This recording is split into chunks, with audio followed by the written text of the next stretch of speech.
welcome back to my channel. Thank you so much for tuning in today. Guess what?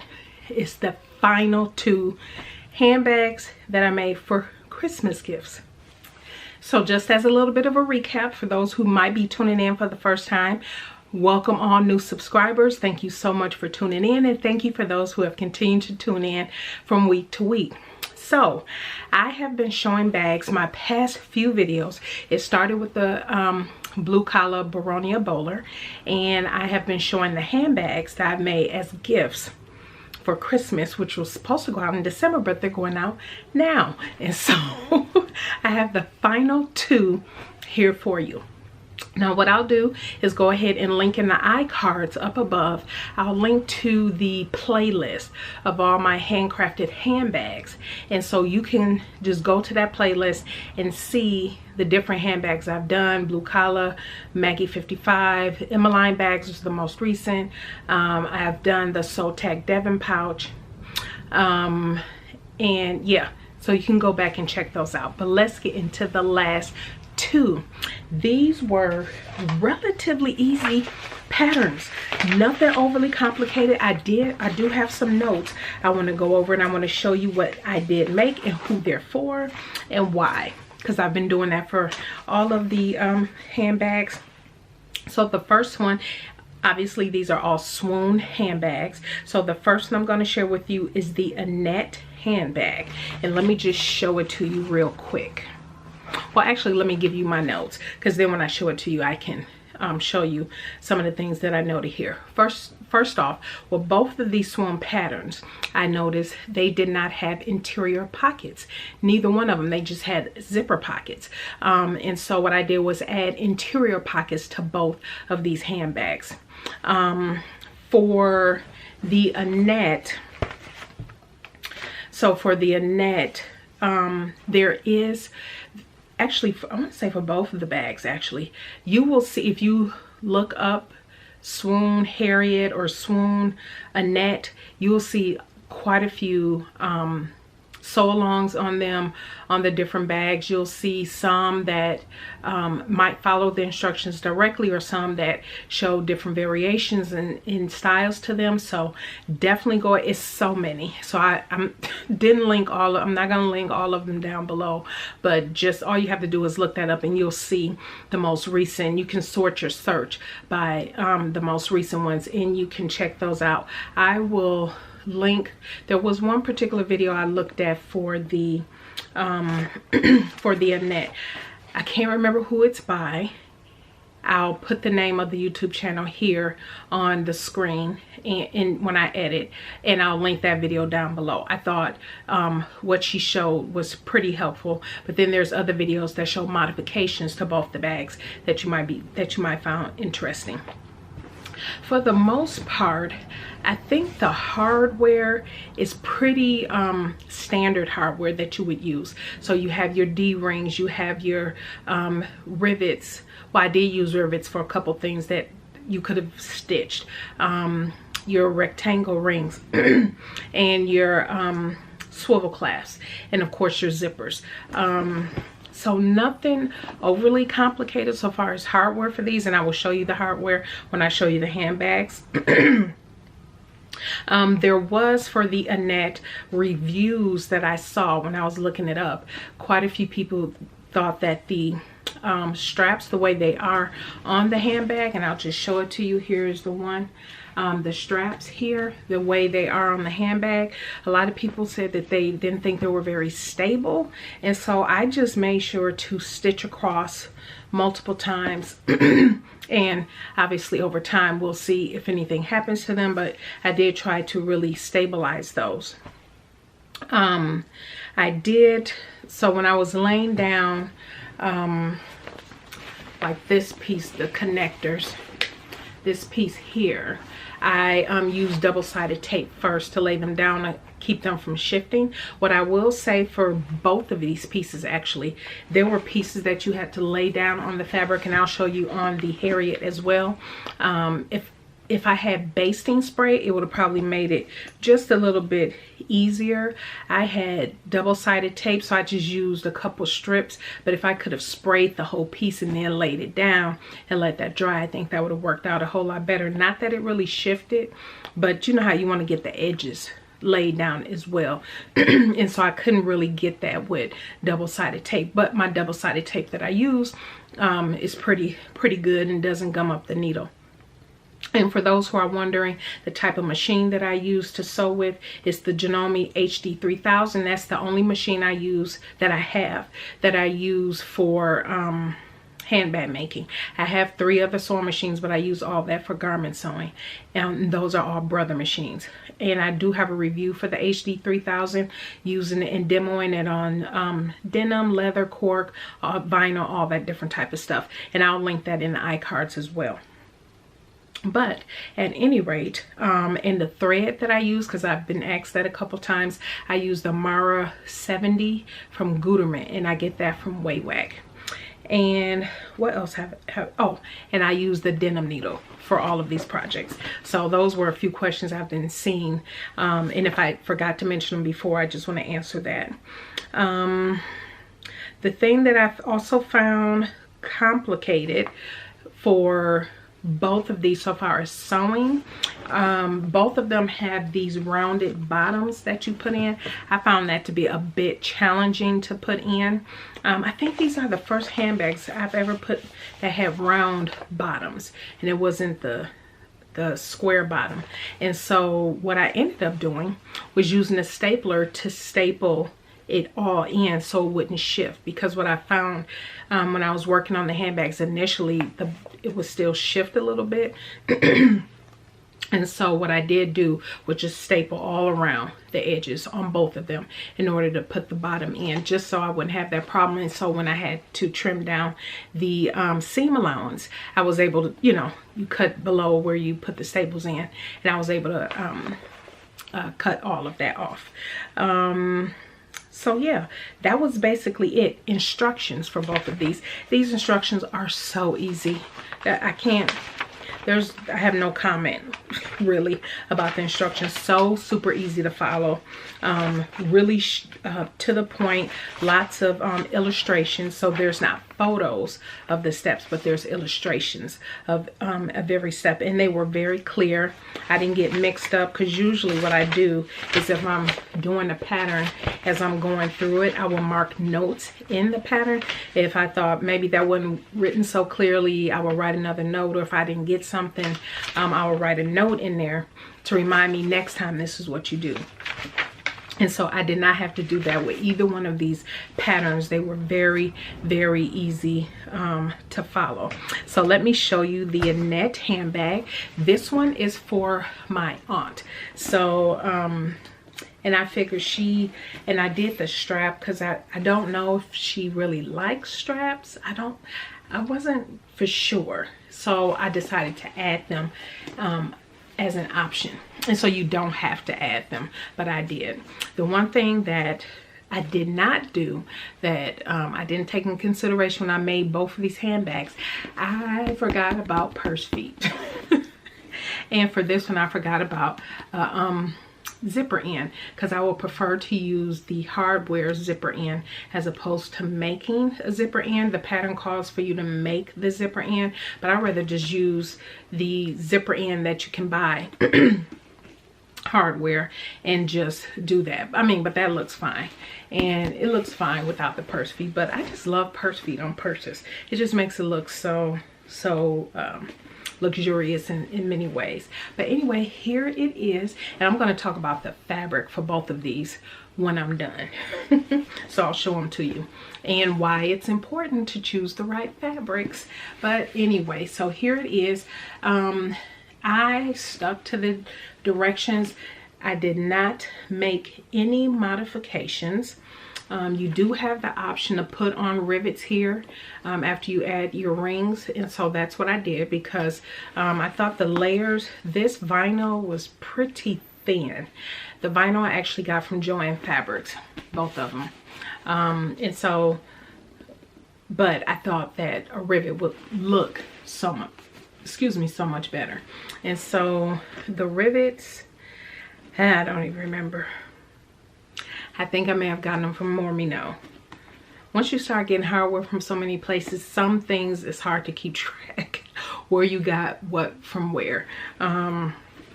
These little swivel hooks I had purchased. It was a 50 count, so they're not the most the best, the highest of quality, these, but I had them on hand and I was like, oh, I'll just use it for this. And so we'll see how they hold up. She'll definitely let me know. I did use, it cost to stitch the strap, but I used a rivet because this vinyl, which is the same as this, was just too thick. Oh, and I did use my walking foot for both of these. Actually had to switch between walking foot, zipper foot, and regular foot, which wasn't fun. Always changing out the type of foot. But in order to get nice even stitches, the walking foot on vinyl and stuff is the best way to go, unless you have an industrial machine with the walking foot on there, then you'll be fine. I do know the zipper and zipper pull, because I got so much of it when I got everything for these projects, came from my handmade space, so I can say that for sure. Then let me just show you the inside. It's just black, and it is the Fabric Wholesale Direct outer text canvas, the waterproof canvas. And so as you can tell, it's pretty deep in there. And on this side you have the interior zipper pocket, and again, that's from my handmade space. And then this is the side I added the slip pocket.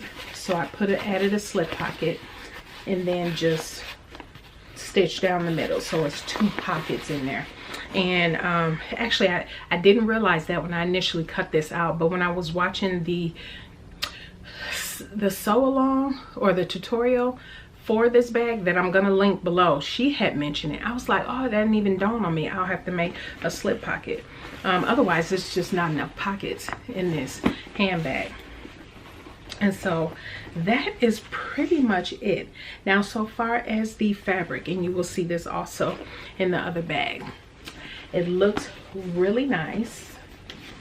I do like the way that it looks, but the black, no, it's the black on the other one, but the quality of it is not the best in my opinion.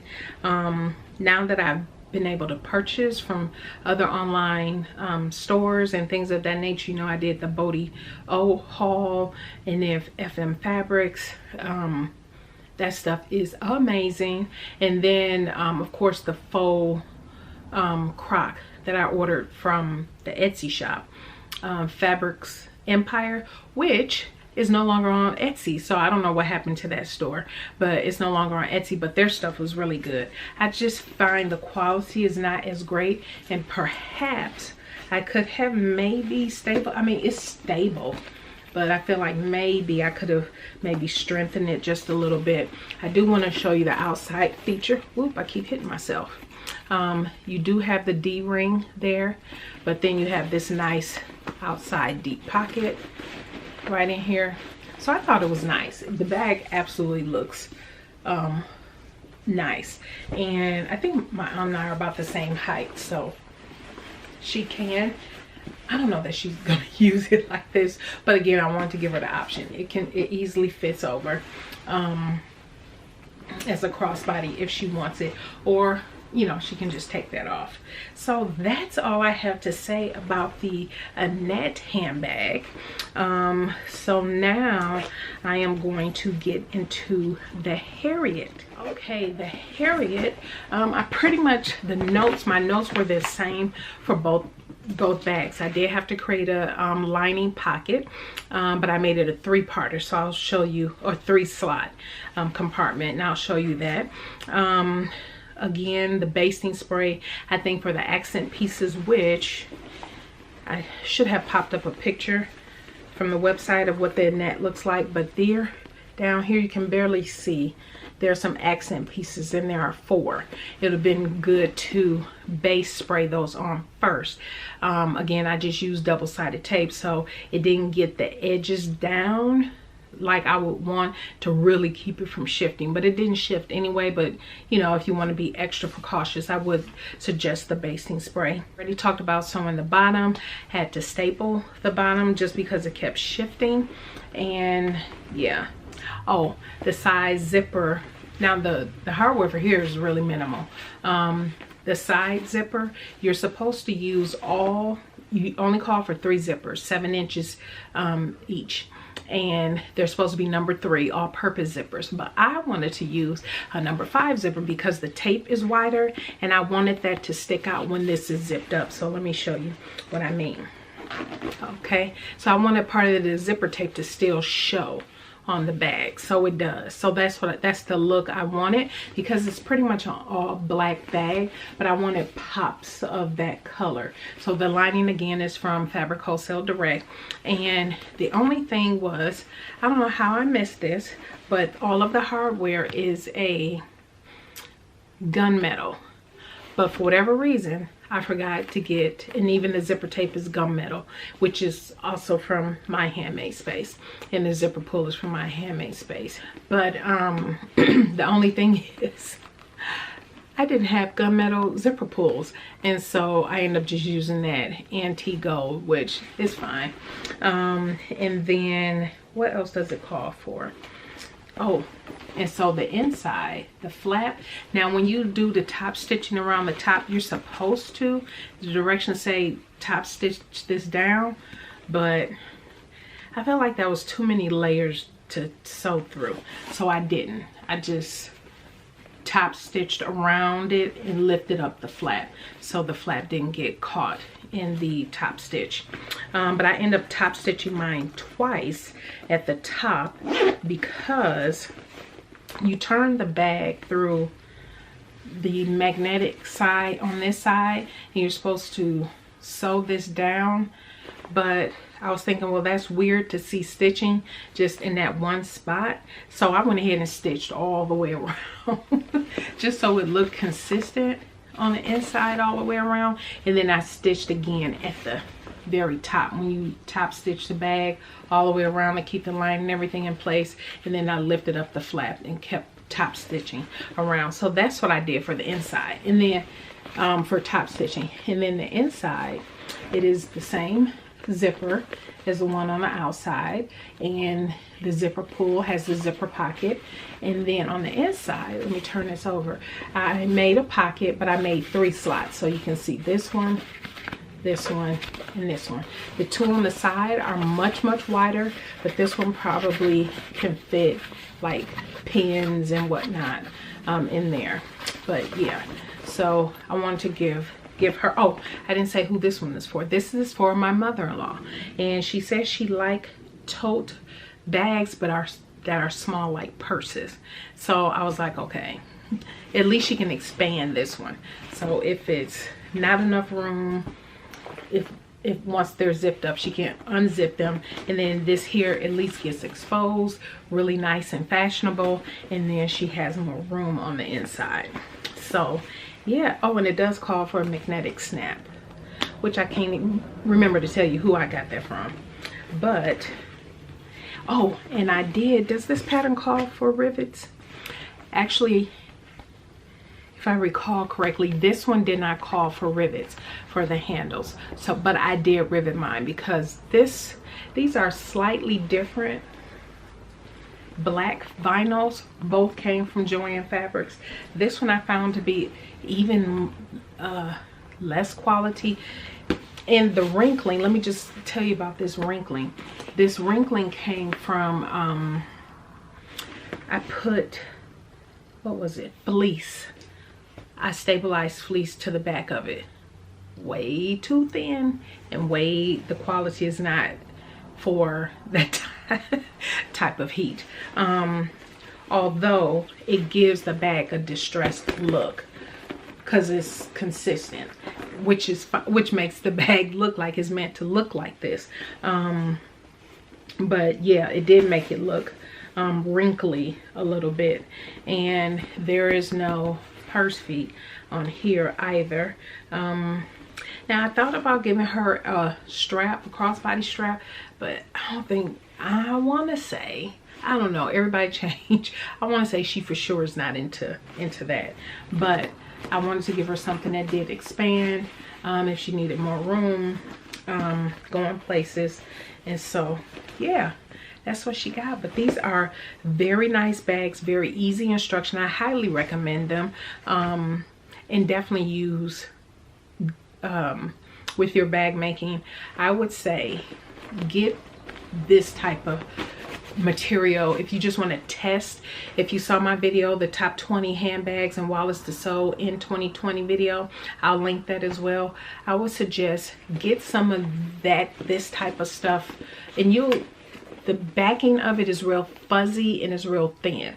If you just want to test a bag, handbag, see how you like it, just go through the construction process, which you all know I always recommend. Use some of that. Let that be your bag testing materials. And then when you're ready, then you can really invest in. And the stuff from Bodio and FM Fabrics is the same price, if not just a little bit less than Joann Fabrics, because we know Joann Fabrics, everything is like super marked up. Although this vinyl was nice. It wasn't bad at all, because I was able to do the strap out of it, which turned out beautiful. And this piece, it was just these black, this was one, if you can tell, these are two totally different black vinyls. I don't know if you can tell, but they are, because the backing on each of these are different. This one is a little thicker than this one. So that is it. I think that's all I have. That is all I have, and I am done making handbags for Christmas gifts. So all of these bags are going in the mail this weekend. Today is the 29th. No, today, yeah, I think today is 29th. And so January 29th, 2020. So yes, everything's going in the mail this weekend, and they will have them. And in one of my videos coming up, I'll give you all the feedback that I've received for all the handbags that were made. I know everybody will like them and will enjoy them. And so yeah, I am very pleased with how everything came out. Again, the instructions on the Swoon patterns are really good. I must say, I think I said on all of them, the instructions for all these handbags were really good. Go back and watch my other videos to see the full review on all of the handbags and what I thought. Sorry about that, my camera cut off. But go back and watch those videos. If I missed anything, or if you have any questions, definitely leave them down in the comment section below. Stay tuned. On Sunday, you will see my plans video for February for the challenge that's coming up. And yeah, that is all I have. Just in case anybody is wondering, I am wearing Me Made. Everything I have on is Me Made, actually. I have on the Tory coat by Montoya Mayo Patterns. I have on, this is the Valentine and Stitch Durango tank. And then, oh, you can't see. Oh, well, I have on my, those are my pants. Self-drafted, my pants from my blog that I have on with. So that's what I have on today. So that is it. I am losing light. I'm gonna cut this off. Again, if I missed anything or you have any additional questions, please let me know. And yeah, that is it, everybody. We will see you on Sunday. Bye.